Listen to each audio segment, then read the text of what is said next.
बाबा,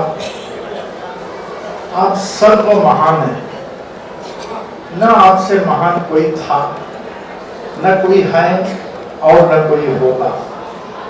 जो अपने शरण में आए हुए जीवों को, दासों को, भक्तों को स्वीकार कर, केवल आप स्वीकार ही नहीं करते, उनको मनवांछित फल प्रदान करते हैं, जैसे सुख, शांति, समृद्धि के साथ भक्ति, ज्ञान, वैराग्य लेकर अंतिम सद्गति प्राप्त कराते हैं। बाबा, मैं भी आपके शरण में आ चुका हूँ, मुझे भी आप स्वीकार करें बाबा।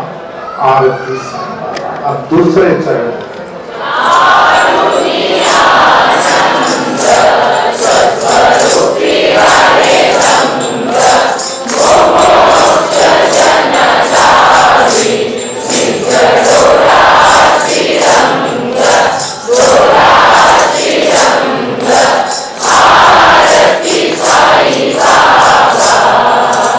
दूसरे चरण में, हे साईं, इंसान का वास्तविक दुश्मन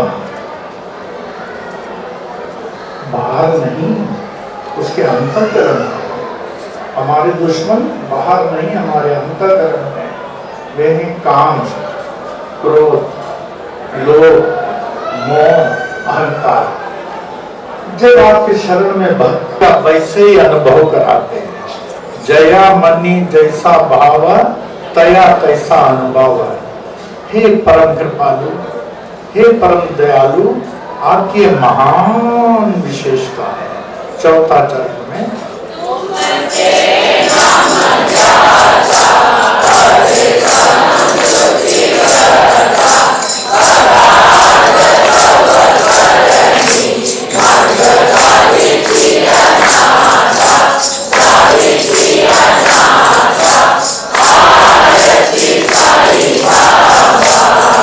इस चौथे चरण में, हे साईं, आपका नाम क्यों लें? क्या जरूरत है आपका नाम लें? आपके शुभ नाम लेते ही संसारिक संकटों और उससे जुड़े हुए भयों से मुक्ति मिल जाती है बाबा। बाबा, आपकी करनी अद्वितीय है। हे नाथ, मुझ भटके हुए अनाथ को भी राह दिखाएं बाबा। मैं भटका हूँ, मुझ भटके हुए अनाथ को भी राह दिखावे। आरती साईं बाबा। फिर पांचवें चरण में आए।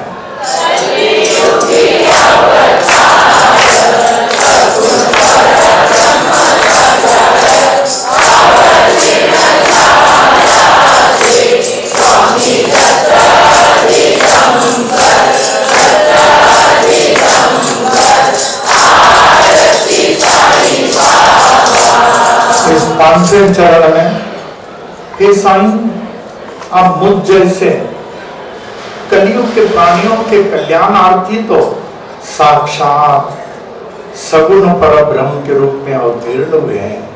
परिणामवश हर दुख में हम आपको याद करते हैं, दुख से निवारण प्राप्त कर देते हैं। हर कष्ट में आपको याद करते हैं, कष्टों से मुक्ति मिल जाती है। बाबा, आप कितने दयालु हैं। अगर आप इस कलियुग में अवतीर्ण नहीं होते हमारे शरीर के भक्तों के लिए, हम दुख में किसको पुकारेंगे? हमारे कष्टों को कौन हरेगा बाबा? हम तो इस दुख भरे संसार में डूब जाएंगे।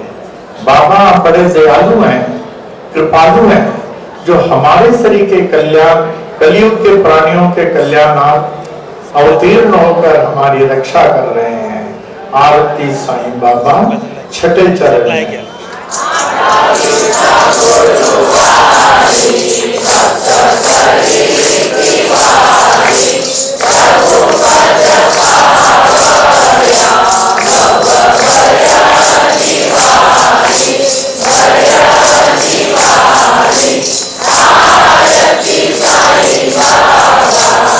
इस चरण में साईं हर 8वें दिन, हर साईवार के दिन, हर बृहस्पतिवार के दिन, हर गुरुवार के दिन हम इसलिए आके आपका दर्शन पाते हैं, आपकी सेवा में लग जाते हैं, इससे हमारी संसारिक संकट और उससे जुड़े हुए भयों से मुझे मुक्ति मिल जाती है।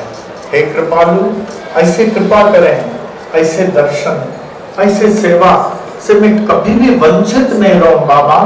इसी तो मेरे संकट सब जो है, संकटों से मुक्ति मिलती है बाबा, और ऐसी दर्शन और सेवा से मैं कभी वंचित नहीं रहूं।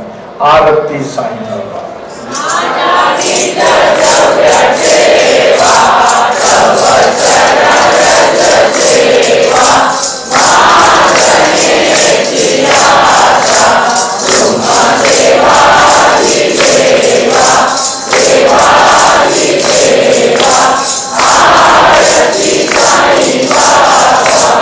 इस चरण में हे साईं, आपके कमल रूपी चरणों के दर्शन व सेवा, यही तो मेरी एकमात्र संपत्ति है बाबा। यही एकमात्र संपत्ति है, यही एकमात्र संपत्ति है।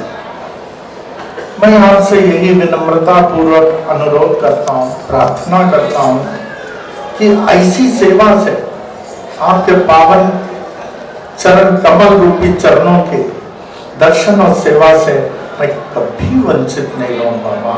आरती साईं बाबा। अंतिम चरण में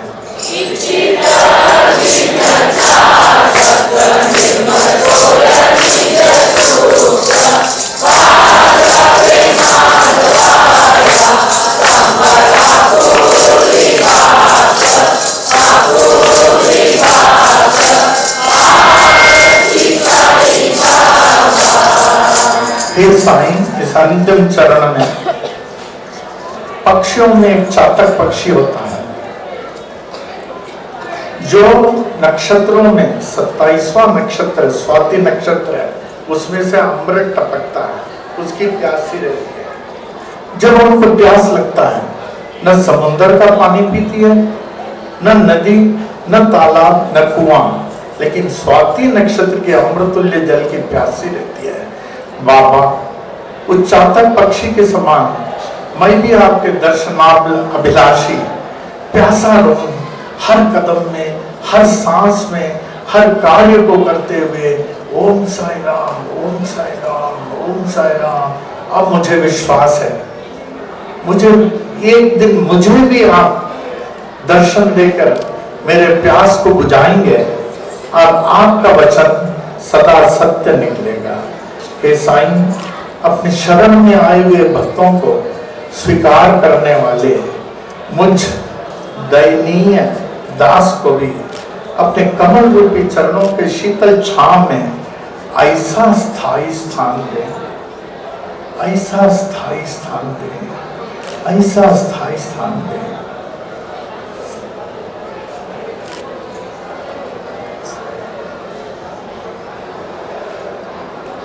जहां से मैं क्षण भर भी विभक्त नहीं हो सकूं, क्योंकि आपसे विभक्त हुआ क्षण व्यर्थ पाया जा रहा है। आपसे विभक्त हुआ क्षण व्यर्थ पाया जा रहा है। आपसे विभक्त हुआ क्षण व्यर्थ पाया जा रहा है। आरती साईं बाबा। आरती साईं बाबा।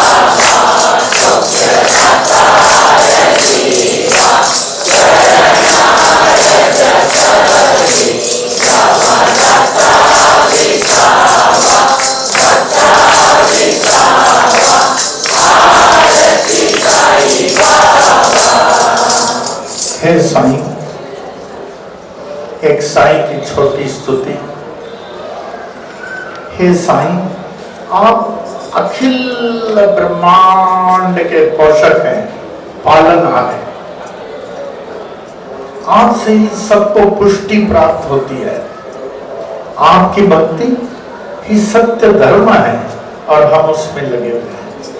अतएव मेरी पुष्टि, मेरे मनोरथ की पूर्ति आप अवश्य ही करेंगे।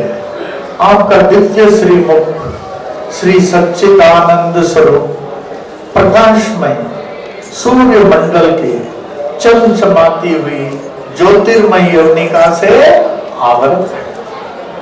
आपके निरावरण दर्शन करने में बाधा देने वाले जितने भी जो भी आवरण प्रतिबंधक हों उन सबको मेरे लिए आप हटा लीजिए, अपने सच्चिदानंद स्वरूप प्रत्यक्ष प्रकट कीजिए। जिस परमेश्वर की महिमा की वर्णन की जाती है वे न तो उनको मिलते हैं जो शास्त्रों को पढ़ सुनकर लच्छेदार भाषाओं में परमात्मा तत्व का नाना प्रकार से वर्णन करते हैं, न उन तर्कशील बुद्धिमान मनुष्यों को ही मिलते हैं जो बुद्धि के अभिमान में प्रमत्त हुए तर्क के द्वारा विवेचन करके उन्हें समझने की चेष्टा करते हैं, और न उनको ही मिलते हैं जो उनके बारे में बहुत कुछ सुनते रहते हैं। वे तो उसी को मिलते हैं जिसको वे स्वयं स्वीकार कर लेते हैं, और वे स्वयं स्वीकार उसी को करते हैं जिसको उनके प्रति उत्कट इच्छा होती है, जो उनके बिना नहीं रह सकता है, जो अपनी साधन या बुद्धि से अधिक उन पर भरोसा करते हुए उनकी कृपा की ही प्रतीक्षा करता रहता है। ऐसे कृपा निर्भर साधक पर परमात्मा कृपा करते हैं और योग माया का पर्दा हटाकर उसके सामने अपना सच्चिदानंद स्वरूप प्रत्यक्ष प्रकट कर देते हैं।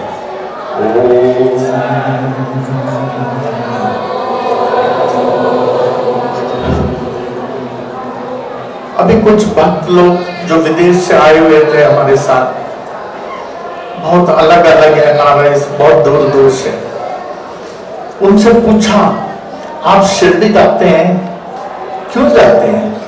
बोले अच्छा लगता है, बाबा की कृपा होती है, बाबा का दर्शन मिलता है। हम बोले इसके अतिरिक्त और कुछ? बोले नहीं, हम लोग होटलों में रहते हैं और यहाँ आके आरती करते हैं, दर्शन करके निकल जाते हैं। हम बोले बस? फिर बोले क्या करना?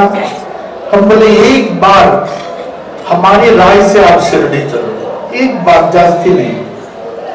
बाबा 1836 में अवतीर्ण हुए और 1854 में सबसे पहले शिरडी में दृष्टिगोचर हुए और 18 साल के लिए अदृश्य हो गए। फिर 1872 ईस्वी में जब आए, स्थायी रूप से रहने लगे।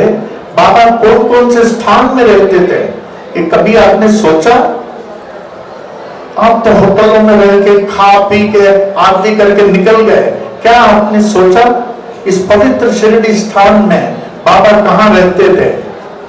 उस स्थान का बड़ा महत्व है, आज भी बाबा के तरंगों से वो भरा हुआ है। तो मैं सिर्फ स्थान का नाम बताता हूँ, एक बार आप कोशिश करें। ये सिर्फ काफी नहीं है, आरती किया खा पी के चले गए, काफी नहीं है। उन स्थान का दर्शन करें जहां बाबा रहते थे।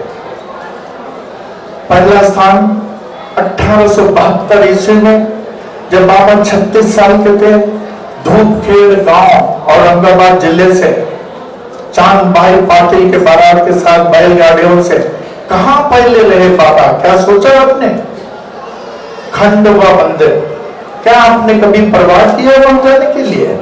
खंडवा मंदिर में जाएं, ध्यान में बैठें, साई महिमा का पाठ करें, ओम साईराम का जाप करें, बाबा की उपस्थिति का अनुभव होगा। पहला स्थान खंडवा मंदिर। दूसरा स्थान गुरु स्थान, जहां बाबा ध्यान में लीन दिखाई दिए। कहते थे ये मेरे गुरु का समाधि का स्थान। माने 1440 से पहले कबीरदास जी जो काशी के थे, जब उन्होंने समाधि लिया उनका शरीर नहीं मिला, उनका शरीर महत्व हुए पत्र पुष्प में परिवर्तित हो गया था। तो विश्व के कोने कोने में उनका स्मारक बनाया गया। बाबा ने कहा ये हमारे गुरुदेव कबीरदास जी का समाधि का स्थान है। क्या आपने कभी परवाह किया वहां जाके थोड़ा ध्यान बैठे नीम वृक्ष के नीचे?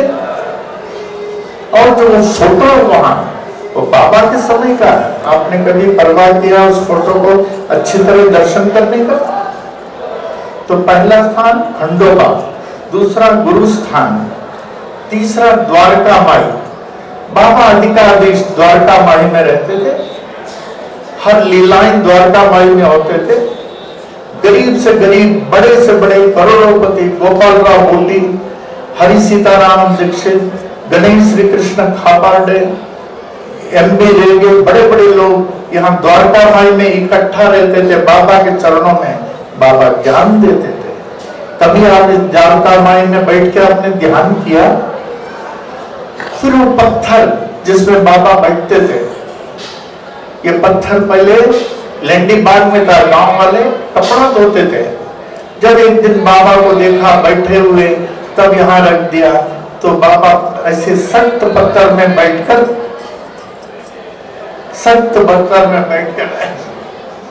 यही बैठे थे। बड़े परम त्यागी थे, परम ज्ञानी थे। उस पत्थर को ध्यान से दर्शन किया। अगर आप करेंगे उसमें आज भी बाबा को बैठे हुए दर्शन मिलेगा। उसके बाद आप चावड़ी में आवे, जहां 9 दिसंबर 1910 तक बाबा किसी को आरती करने को नहीं देते थे।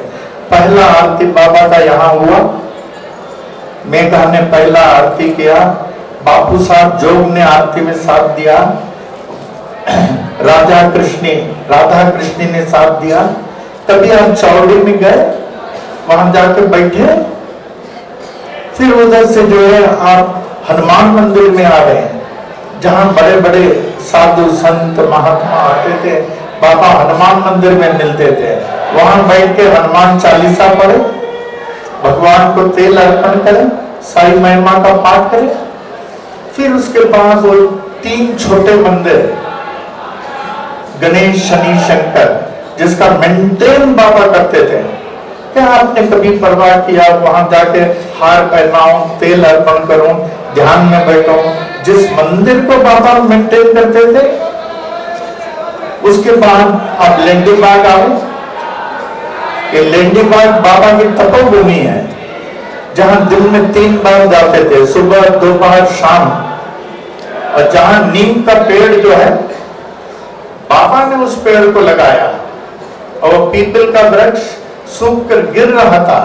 बाबा ने अपनी अपार शक्ति दिखाई, बोले अल्लाह के नाम से इसको जिंदा कर दूंगा। जिंदा कर दिया। बोले इसमें नवग्रह का आह्वान किया।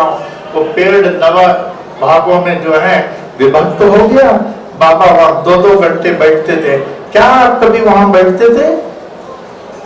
फिर वो कुआं जो बाबा ने गांव वासियों के लिए प्रकट किया, गांव में कोई पानी नहीं था। क्या कभी आपने वो पानी का दर्शन किया, परिक्रमा किया, जिसका जल बाबा ने प्रकट किया?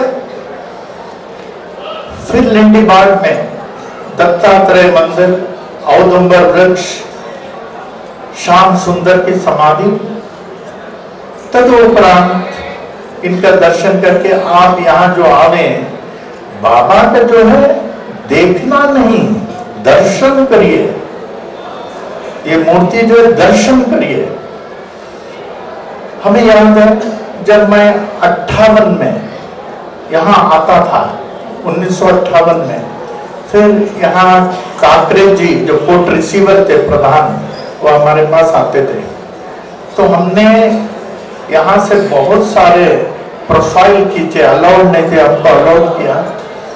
फिर हम यहाँ से विश्व के सबसे बड़ा मूर्तिकार number 1 doctor Nikolai, Italy visa, मुश्किल से अपॉइंटमेंट मिला। मैं उनके पास गया। मैं चाहता था पनवेल में इससे अच्छा मूर्ति बनाऊं, शिरडी के मूर्ति से भी अच्छा बनाऊं। तो मैं निकोले के पास गया, इटाली। वो बहुत बड़े वर्ल्ड के नंबर 1 स्कल्प्टर। उनके पास कम से कम 10-12 दूसरे देश के स्कल्प्टर काम करते थे।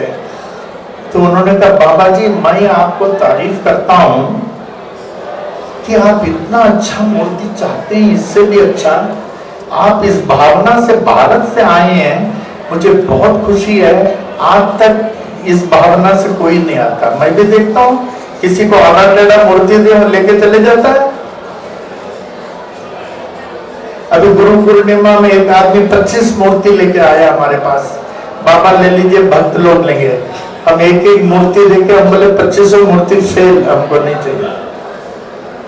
तो निकोले ने कहा हमें 2 दिन टाइम दीजिए, मैं स्कल्प्टर के साथ स्टडी करूंगा। तो उन्होंने स्टडी किया। फिर हमको होटल में लेने के लिए आए। कब बाबा हमें खुशी है कि आप इस मूर्ति से अच्छा चाहते हैं।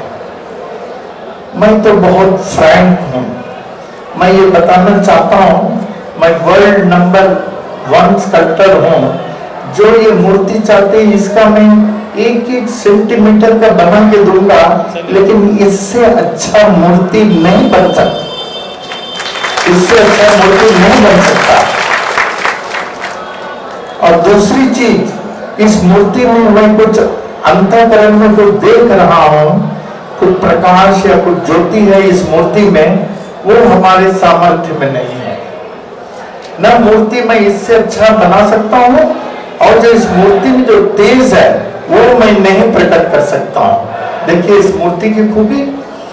तब हमने कहा कि मैं बॉम्बे जाऊंगा और तालिम आर्ट स्टूडियो का आपका विचार बताऊंगा। तब तालिम स्टूडियो ने कहा आपको जो है कोई भी सेटिस्फाई नहीं कर सकता है। तो हम बोले क्या करें? तो उन्होंने कहा आपको शिरडी सरी का मूर्ति चाहिए, हमारे पास शिरडी का मोल्ड है। मैं पहले क्ले मॉडल बनाऊंगा, प्लास्टर कॉपी, फिर ब्रॉन्ज को बनाऊंगा।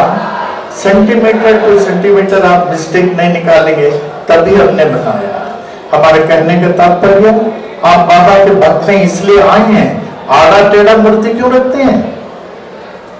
गलत मूर्ति क्यों रखते हैं? गलत फोटो क्यों रखते हैं? और आप बाबा के भक्त हैं।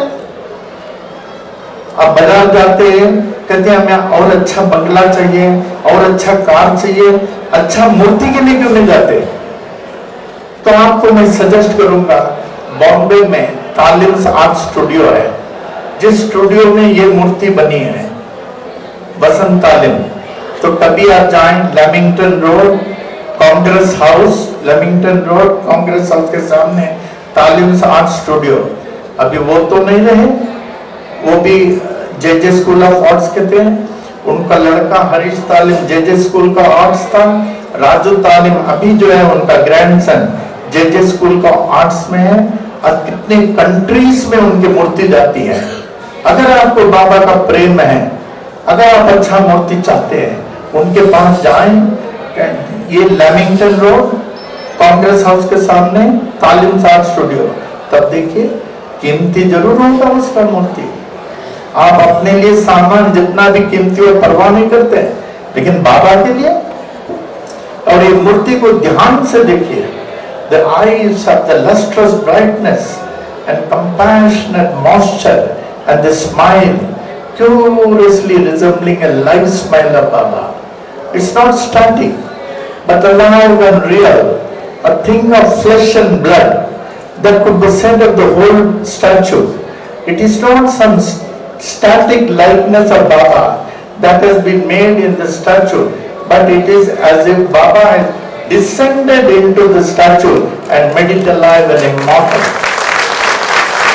तो यहाँ जो आप देख रहे हैं, हम लोग भाग्यशाली हैं, साक्षात बाबा को देख रहे हैं, साक्षात। लेकिन उस भावना से आप दर्शन करें, उस भावना से। तो हम चाहेंगे अगले बार जब शिरडी आए, होटल में जाके खा पी के आप निकल जाते आते, तो इन स्थानों को दर्शन करें जहां बाबा रहते थे, जहां बाबा का वाइब्रेशन है। ध्यान में बैठे, साई महिमा का पढ़े, ओम साई राम बोलने के लिए हिचकिचाई नहीं।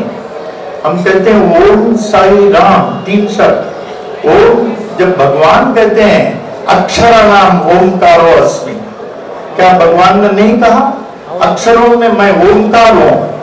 तो इसमें ओम है, साई साक्षात ईश्वर, राम दशावतारों में श्रेष्ठ। तो इस मंत्र से बढ़कर दुनिया में कोई मंत्र नहीं है। ओम भगवान स्वीकार करते हैं, अक्षराणाम ओमकारो अस्मि, साई हमारे साक्षात ईश्वर बैठे हैं, राम दशावतारों में श्रेष्ठ। इससे बढ़कर हमें और क्या चाहिए? तो इस मंत्र का आप लाभ उठावें, परिपूर्ण लाभ उठावें। फिर उसके बाद जब आप घर जाएंगे, आपको लगेगा शिरडी हम वास्तव में गए। हमने कुछ लोगों को इस भावना से भेजा कि इन सब स्थानों में महिमा का पाठ करें। ओम साई राम बहुत खुश हो गए कि गुरुजी मैं 25 साल से जाता हूं, लेकिन अभी लगा मैं पहली बार शिरडी गया हूं, पहली बार। तो इसका अनुभव करें, इसका अनुभव होगा।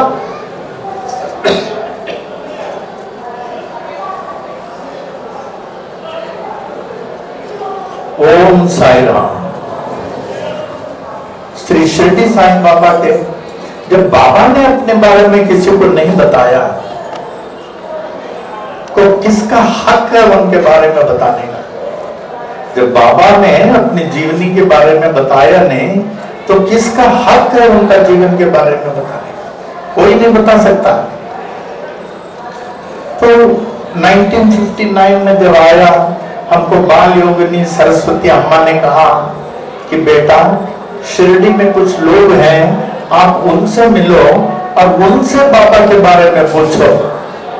श्रीमती लक्ष्मीबाई शिंदे, मार्तंड मालसापति, बालाजी पिलाजी गुरु, निवृत्ति पाटिल, लक्ष्मण राव रत्नापाकी जो विठल मंदिर के पुजारी और पुरोहित, नाना साहब रासने, अप्पा साहब चौकदार, एनपी अवस्थी, वामन राव पी पटेल,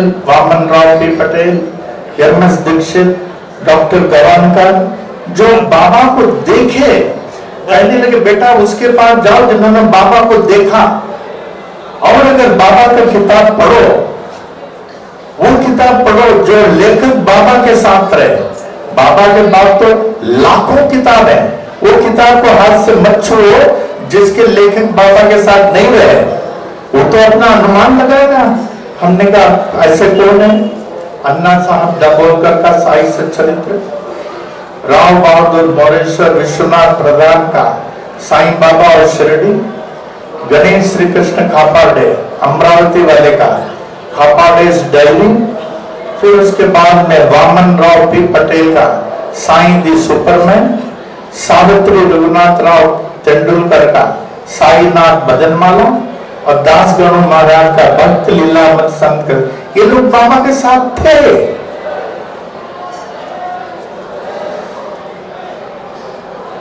और इन्होंने वही लिखा जो इन्होंने देखा। हमें दिल्ली के एक बहुत बड़े लेखक थे, बोले मैं आपको 300 किताब देता हूं बाबा के बारे में, आपको खुशी होगी। हम बोले आप बाबा के साथ थे? बोले नहीं, हमको किताब नहीं बनता। बोले तो ये किताब जो लेखक बाबा के साथ थे, इनकी किताबों को रखिए, थोड़ा थोड़ा पढ़िए। और बाबा तो सब भाषा जानते थे, लिंग्विस्टिक थे, हर भाषा में बोलते थे। बाबा परम त्याग के साक्षात मूर्ति थे, एक कठोर पत्थर में बैठते थे। आपने सुना किसी को? और सोने के लिए सोते कभी नहीं थे, जीर्ण शीर्ण द्वारका माई मस्जिद में लेटे हुए बाबा को बंद आंखों से किसी ने नहीं देखा। परम त्यागी थे और परम ज्ञानी, ब्रह्म ज्ञानी। नाना साहब चंदोर को तो गीता का ज्ञान देते थे, ज्ञान कर्म संन्यासों का, गीता का ज्ञान। परम त्यागी, परम ज्ञानी। अक्सर ये कहा करते थे बाबा, ये मैं मस्जिद जीर्ण द्वार जीर्ण शीर्ण मंदिर में बैठकर, ये मैं और मेरा अहंकार का जड़ है, इसे काटे बिना अल्लाह की कृपा को क्या प्राप्त करोगे? वास्तव में हमारा कुछ भी नहीं है, हम खाली आए और खाली चले जाएंगे। हम सब कुछ अल्लाह का है, हम अल्लाह के दास हैं। कितने बड़े उपदेश हैं। बाबा अक्सर मराठी बोलते थे, तो मैं समझता हूँ कुछ समय मैं भी मराठी बोलूंगा, नहीं तो बाबा के भाषण से वंचित रह जाऊंगा।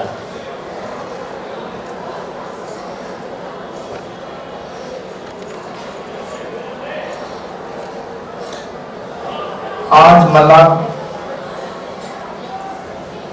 बऱ्याच दिवसानंतर मराठी बोलायची संधी मिळाली आहे।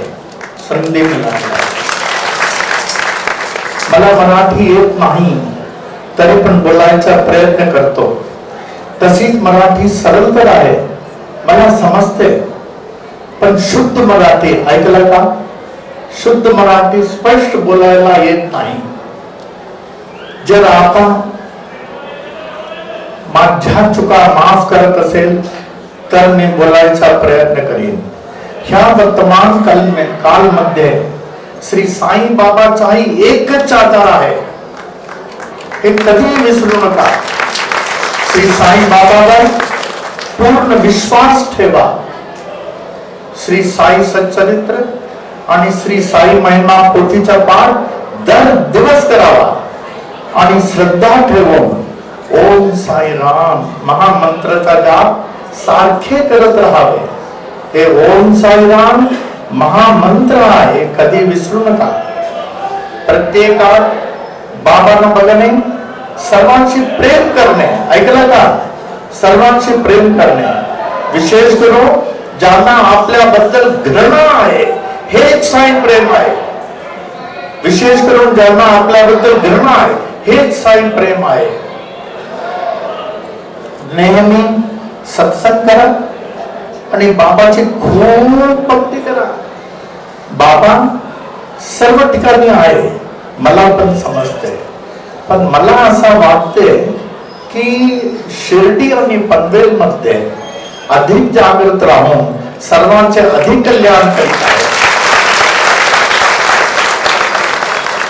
श्री साई बाबा प्रेरित लिहिलेले 11 आध्यात्मिक उपदेश, किती? 11. पहिला, आपल्या दिवसाचा शुभारंभ श्री साई स्मरणाने सुरू करो. ओम साई राम, ओम साई राम. दिवसभर सर्वांशी प्रेमाने वागा, विशेष करून ज्यांना आपल्याबद्दल घृणा आहे, हेच साई प्रेम आहे. दूसरा, जो आत्मज्ञान प्राप्त करतो, जो आत्मज्ञान प्राप्त करतो त्याच्यासाठी अधिक जाणून घेण्यासाठी काही शिल्लक राहत नाही. एक आत्मज्ञानीसाठी अधिक जाणून घेण्यासाठी काही शिल्लक राहत नाही. तिसरा उपदेश, फक्त एक अंतर्वासी भगवन सोडून, ऐकलं का? फक्त एक अंतर्वासी भगवन सोडून बाकी सर्वच नश्वर आहे, सर्वच नश्वर आहे, विसरू नका. चौथा उपदेश, धन्य आहे तो ज्याने आपल्या सद्गुरूंना आपल्या अंतःकरणात प्राप्त केले आहे. आपल्या सद्गुरू आपल्या अंतःकरण आहे, हे कधी विसरू नका. पाचवा उपदेश, जो सत्याला धरून राहतो तोच भगवंताला धरून राहू शकतो. सहा उपदेश, जो कोणतीही अपेक्षा ठेवत नाही, ऐकलं का? कोणतीही अपेक्षा ठेवत नाही तो कधीही निराश होऊ शकत नाही. A desireless person is never disappointed. सातवा उपदेश, मनुष्य जीवनाचा लक्ष्य एकच लक्ष्य आहे. मनुष्य जीवनाचा एकच लक्ष्य आहे, आत्मसाक्षात्कार. आत्मसाक्षात्कार प्राप्तीसाठी 3 साधन प्रमुख आहे. पहिला, आत्मसाक्षात्कारासाठी तीव्र इच्छा, तीव्र इच्छा पाहिजे. दूसरा, अखंड प्रयत्न. तीसरा, वेळ.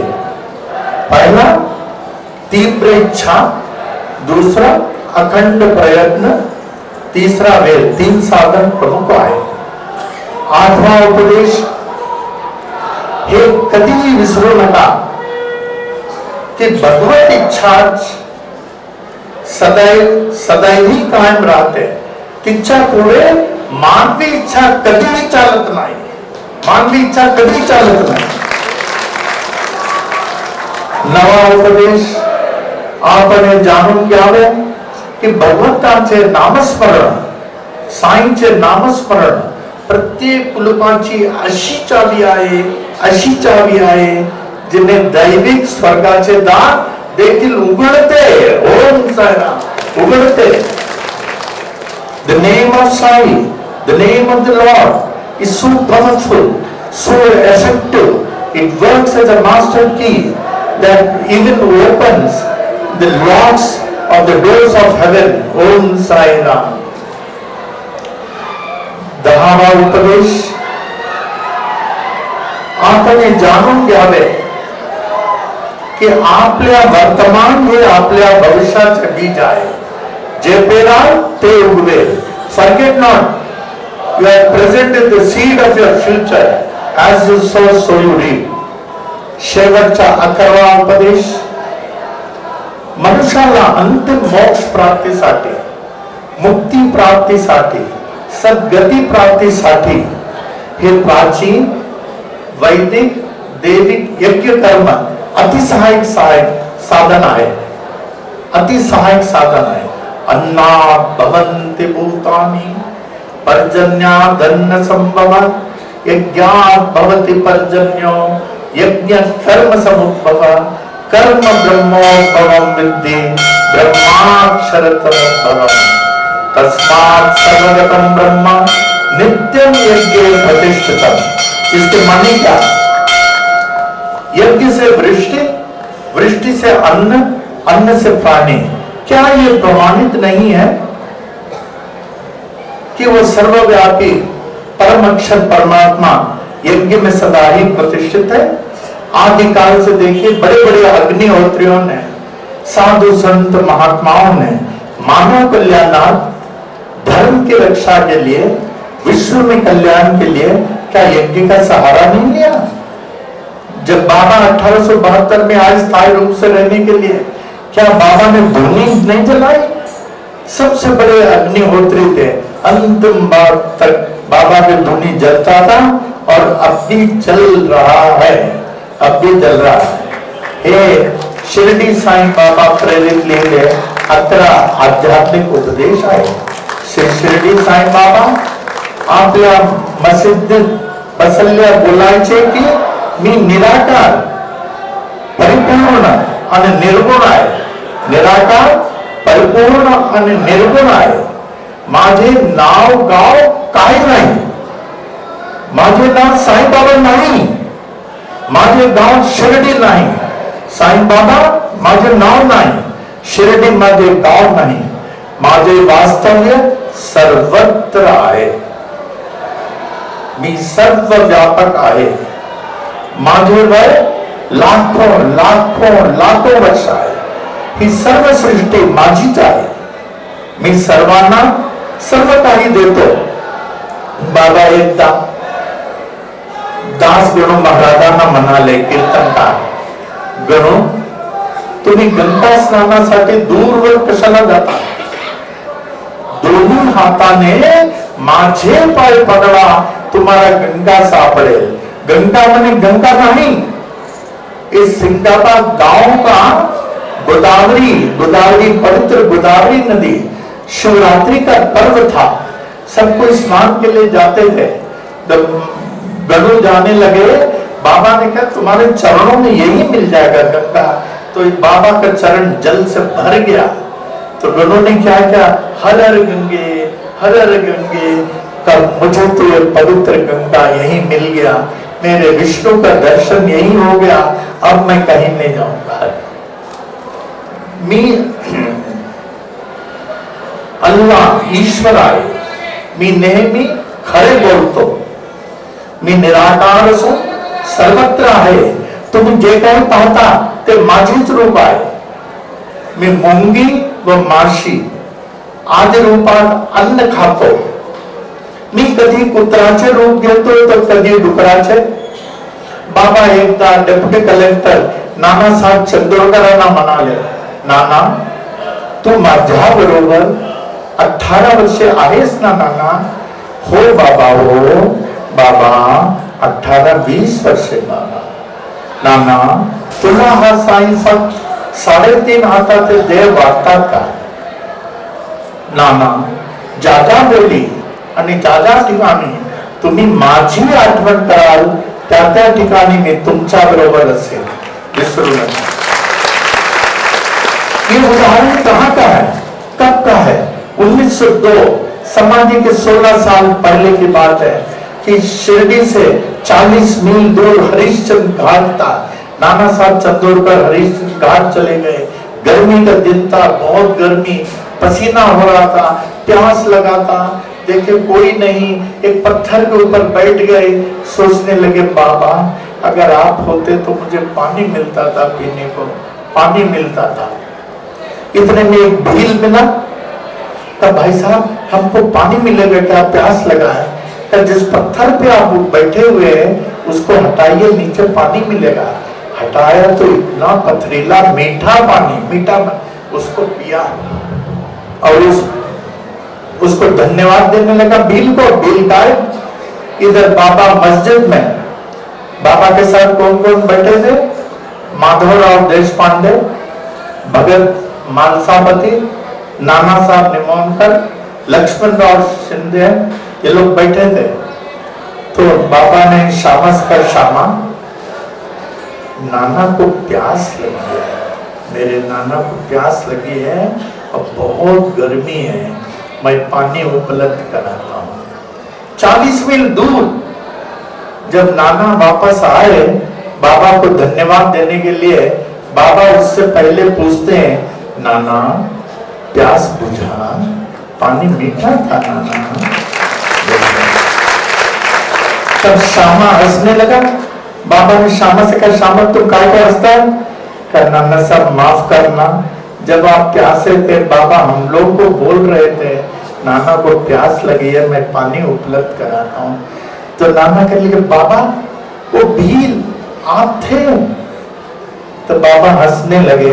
मेरे भक्त जब कष्ट में पड़ जाते हैं, दुख में पड़ जाते हैं, दुविधा में आ जाते हैं, बेसहारा हो जाते हैं नाना, मैं विभिन्न रूपों में जाके उनको मदद करता हूं।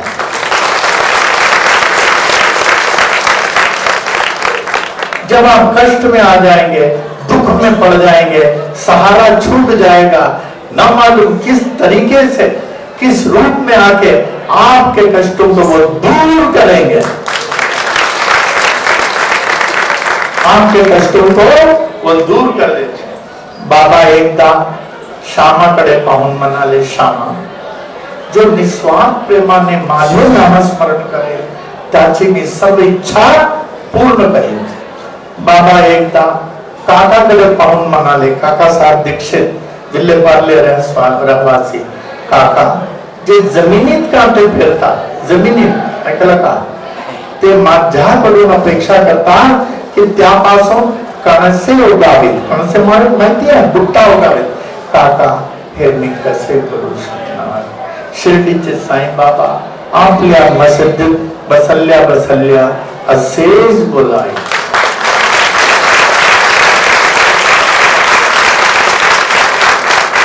साईं तेरा बना रहे, साईं तेरा बना रहे दरबार,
आदरणीय प्रेमियों, हमको संतोष जी कह रहे हैं आप मराठी में एक भजन बोलो।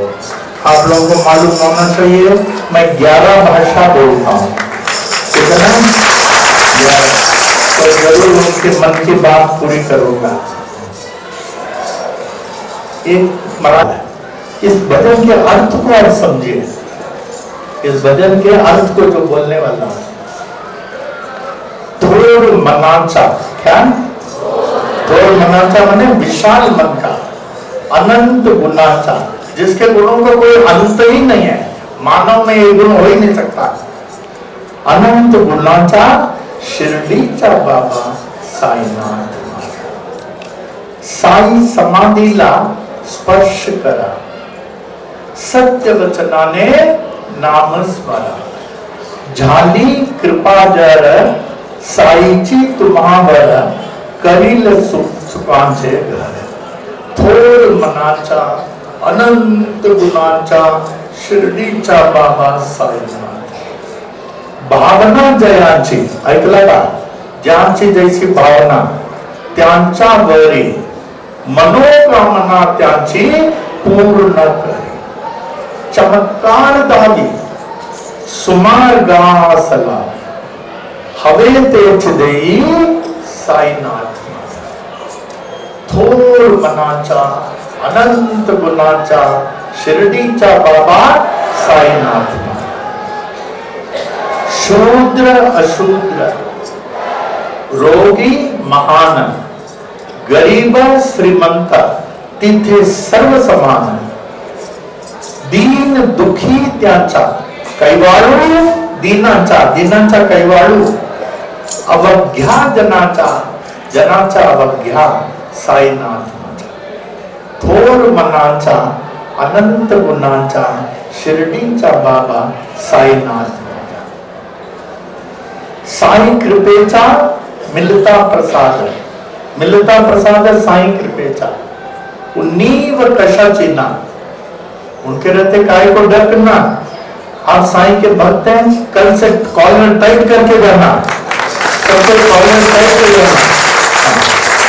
नीव कशाची ना, लीला अगाध, कृपालू कृपेचा, कृपेचा कृपालू, दाता दयेचा, स्वार्थी भूकेचा, स्वार्थी माने भक्ति के भूखा, मनुष्य खाने के भूखे हैं, बाबा भक्ति के भूखे।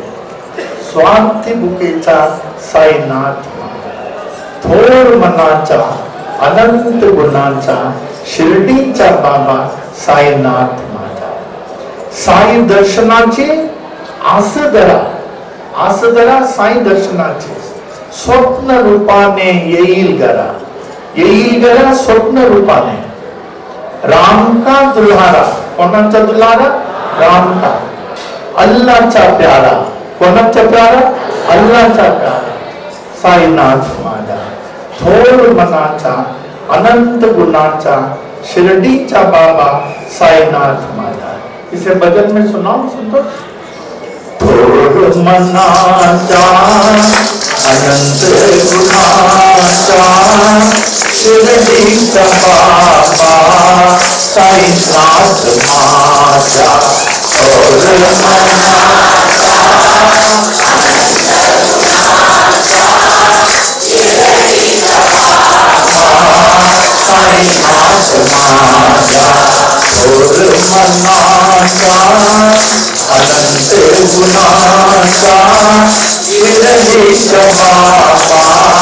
साईनाथ माझा।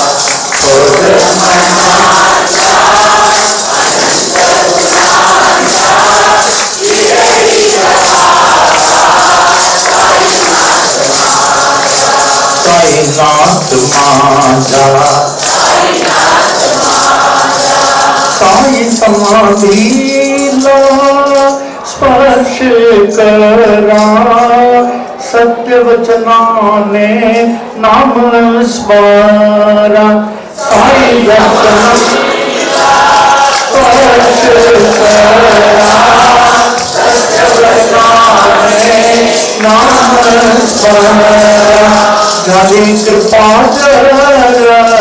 साई चितुमावर, करिल सुखाचे घर और मना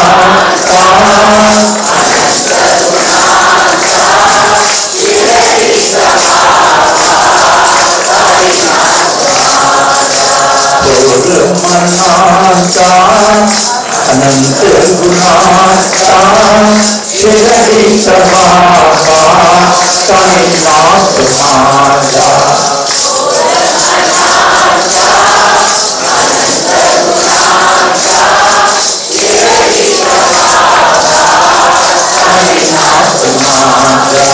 साईनाथ माझा, भावना दयांची त्यांच्यावरी, मनोकामना त्यांची पूर्ण करी, भावना दयांची त्यांच्यावरी, मनोकामना त्यांची पूर्ण करी, चमत्कार गावी सुमार्गात लावी, हवे तेच देई साईनाथ माझा, थोर मना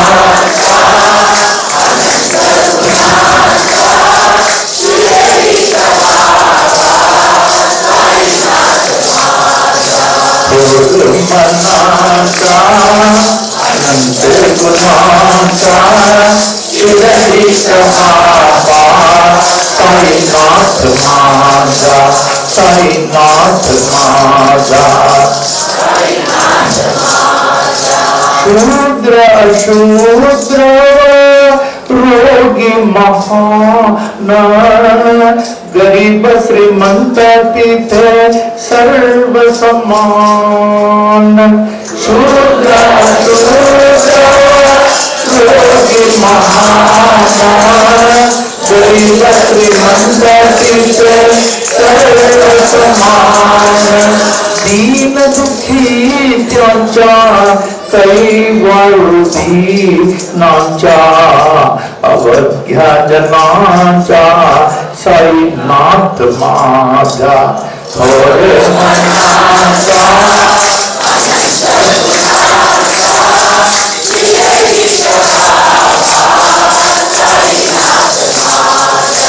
थोर मनाचा अनंत गुणाचा शिरडी समावा, साईनाथ माझा, थोर मनाचा अनंत गुणाचा शिरडी समावा, साईनाथ माझा, साई कृपेचा मिलता प्रसाद, उन्नीव कशाची ना लीला गाद, साई कृपेचा मिलता प्रसाद, उन्नीव कशाची ना लीला गाद, कृपाळू कृपेचा दाता दयेचा, स्वार्थी मुकेचा साईनाथ माझा, थोर मनाचा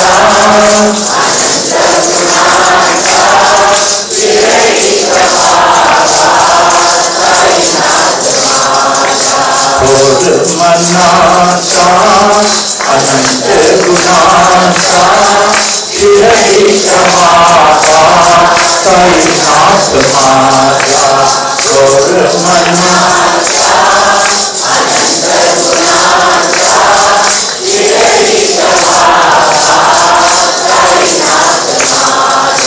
साईनाथ माझा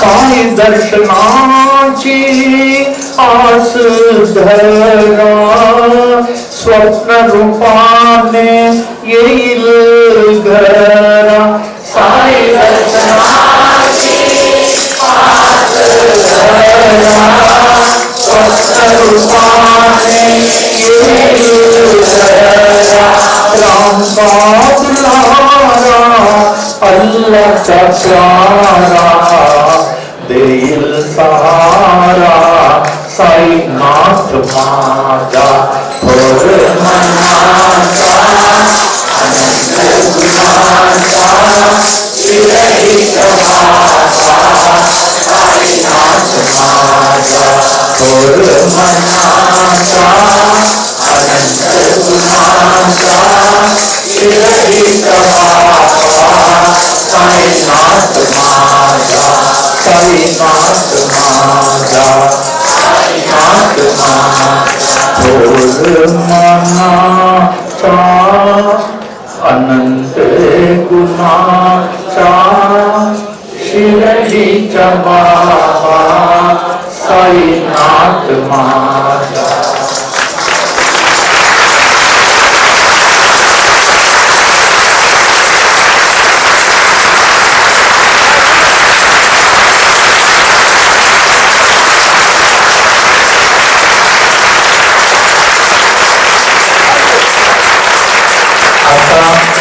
बराच वेळ झाला आहे. आज इतके उपहार आहे.